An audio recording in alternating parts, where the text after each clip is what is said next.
What's up, guys? It's Chris. Here to give my thoughts on last night's fights.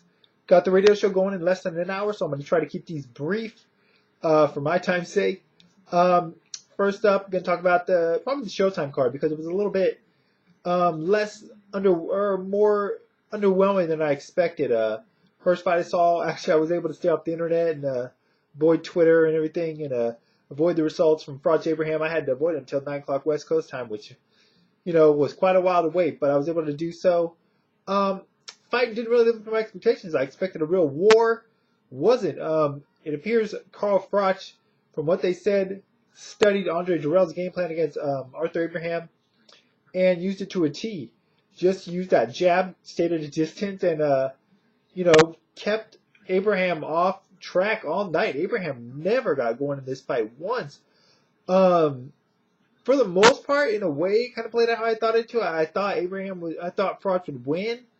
But Abraham just never got anything going. It was pretty disappointing, performance on his part. He never really let his hands go. And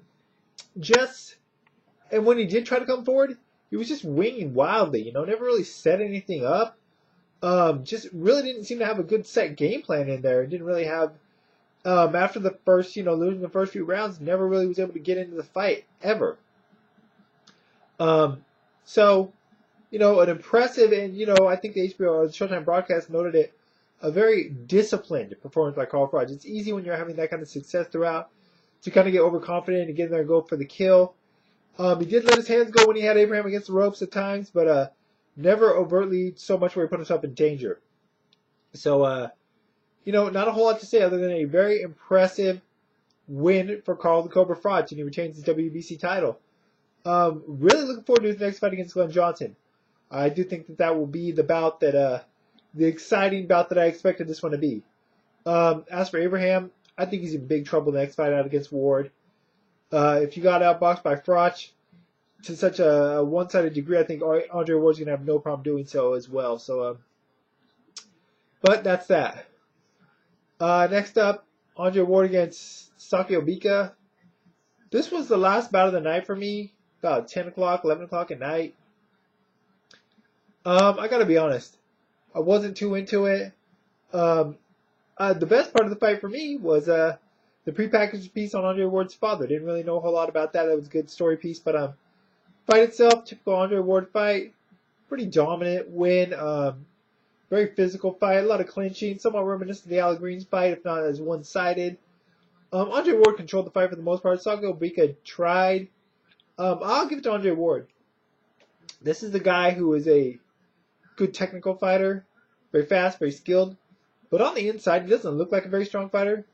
But he really does some good work inside. When he's doing the grappling, he lands good shots in there. He was actually getting the better of it with the guy, Saki Obika, who I thought would be the more physically stronger fighter. The one thing I will say is I want to see Andre Ward not fight in Oakland because I think the referees give him a lot of leeway. I think when Saki Obika would tie up at times, the ref was quick to break it. But when Andre Ward would tie up and was doing work successfully, the referee would let it go. And he admonished Obika a lot throughout the fight. So, when Ward-Abraham happens, I hope, even though I expect Ward to have an easy time with that fight, I hope it doesn't happen in Oakland because I want to see a referee that's a little more fair. Not to say that played any factor in this fight. I think Andre Ward won, regardless. Referee didn't play a part in it, but I just want to see, see him fight in a neutral site. But regardless, a good stay busy win for Andre Ward. Moving on to the HBO card. First fight of the night, Celestino Caballero against Jason the American Boy Litzau. I, along with everyone else except for one person, D-Style, gave Litzau no chance. D-Style, who will be my co-host today on Science Bites Radio Show, he picked Jason Litzau to win this fight, the only person I saw that was doing so. I thought Litzau was finished. I thought he should retire before this bout based on his speech pattern lately and the way he sounds when he speaks. But, a good win, a gutty win for Jason Litzau, and a disappointing, to say the least, loss for Celestino Caballero. This guy's been calling out Juan Manuel Marquez and Yuriorkis Gamboa. This is a fight that he should have really gone in and won impressively decisive fashion. And instead he looked flat. He looked underwhelming. He looked uninspired. And as the broadcast team noted, no sense of urgency. And Jason Litzau, maybe not the greatest fight, maybe not his greatest performance, but he went in there and he gave, for the most part, everything he could. I thought he could be more active in spots, especially late. You know, the announcer was saying, I think Emmanuel Stewart, as long as he lets his hands go, he should win these rounds. And he did, but he still could have done more, in my opinion. Cavallero was there for the taking, and Litzau, although he did take it at times, I thought he could have done even more. I had the fight a draw. The 9th round, they gave it to Litzau. Harold Letterman did. I personally gave it to Caballero. It was a close round. I had it a draw, but if I had to have a winner in the fight, I would have given it to Litzau because I think he did more to win the fight. Either way, Caballero, who knows, man? He's not going to get a big fight now. Who knows what's next for him? Litzau, he'll get another, should get some kind of a, not a huge fight. He's not going to get, Juanma or a Gamboa, but he should get a name out there, maybe a De Leon or Escalante or, something. But either way, a good win and a good story win for, Jason Litzau. Next up, Andre Berto taking on Freddy Hernandez. Most expected a one-sided fight, probably not this one-sided. What do I say? Andre Berto, big right hand, knocks out Freddy Hernandez. Well, actually, the ref stops the fight. I will give Andre Berto his credit. Won the fight in decisive fashion, impressively. But in a way, I kind of agree with Larry Merchant. This says more about Freddy Hernandez than it does Andre Berto.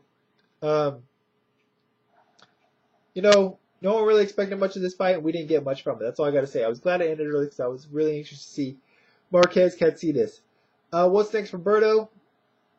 He said he wants Mosley, Cotto, or Pacquiao. I don't see Pacquiao or Cotto happening. Possibly Mosley, but even if it does, not really too looking forward to that fight. Who knows?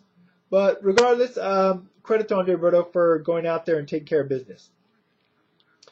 On to the main event, and the main event of the night, by far for fight fans, Juan Manuel Marquez taking on Michael Katsidis, a fight that many fans were looking forward to, and I think not only lived up to, but in my opinion, exceeded their expectations. What a great fight. The fight went, both guys did what they needed to do to win. I said Michael Katsidis, I didn't think he could win, but if he needed to, he needed to put the pressure and be more physical, especially on the inside.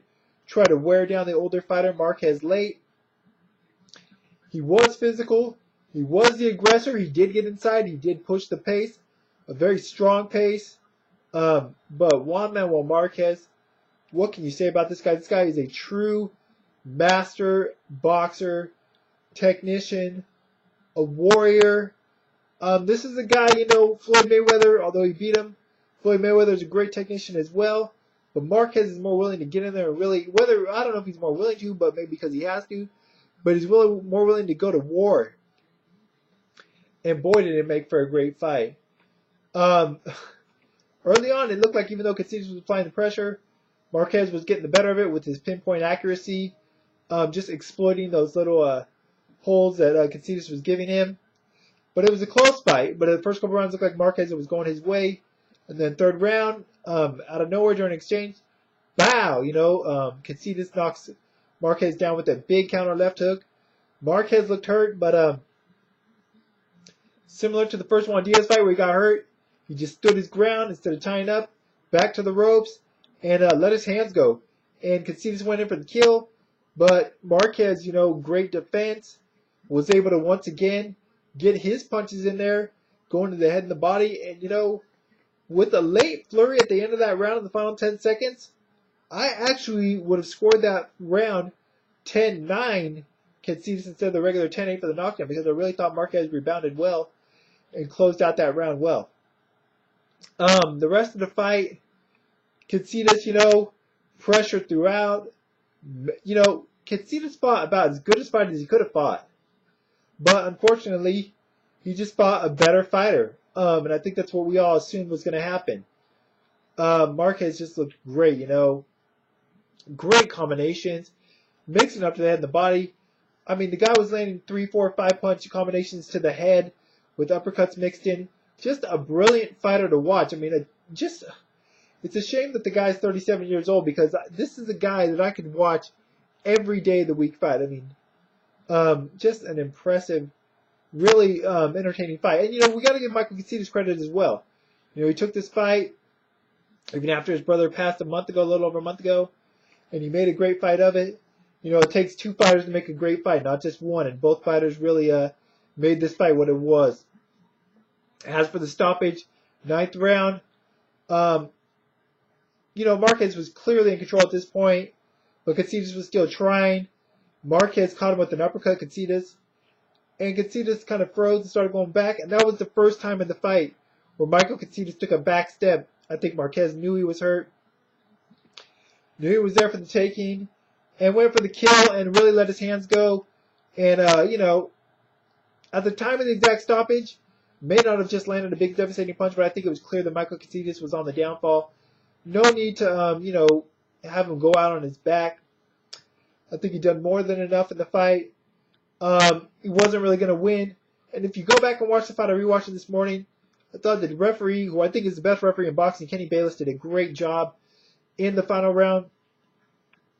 From the moment Michael Katsidis was hurt, go and watch the fight. Kenny Bayless has his eyes attuned, focused entirely on Michael Katsidis and the way he's reacting to punches. And I think that's why he stopped the fight. If you saw the way that Katsidis' legs were and just the way he was responding. So great stoppage. Great win from Juan Manuel Marquez. Great fight.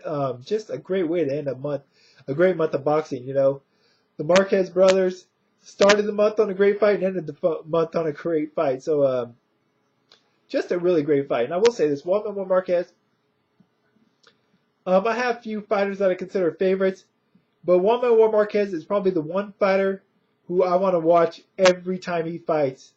Always an entertaining bout. Maybe the Floyd fight wasn't that entertaining, but he wasn't in control. Floyd was, but for the most part, every other Marquez bout, I want to see, because the guy puts on a great show. What's next for Marquez? You called out Pacquiao. That's the fight I want to see, in all honesty. I think that the fight at 140, Manny Pacquiao's had guys come in to catch weights. Maybe it's time for Manny Pacquiao, to come down and do a catch weight bout. I think he can make 140 just fine. He weighed, 144 or something like that, or 146? I don't remember exactly, for the last bout against Margarito. I think he can make 140. If the fight is made, I really hope it is. I wouldn't advise Marquez to fight any higher than 140. I think that should be the peak for him weight-wise. He looked really good at 135 again, even though he was 144 in ring for this bout. So that's the fight I want to see. I want to hear you guys' thoughts, though. What do you guys think of the fights? Who do you have winning Litao Caballero? And, what do you think about the Marquez-Katsidis bout? Do you want to see Marquez-Pacquiao 3 next? And, that's it. I'm going to be doing the radio show. Science Vines, less than an hour's time. Link in the information part of the video as always. If you can't catch it live, you can always catch the podcast. If you do get to catch it live, call and give your thoughts on the fights.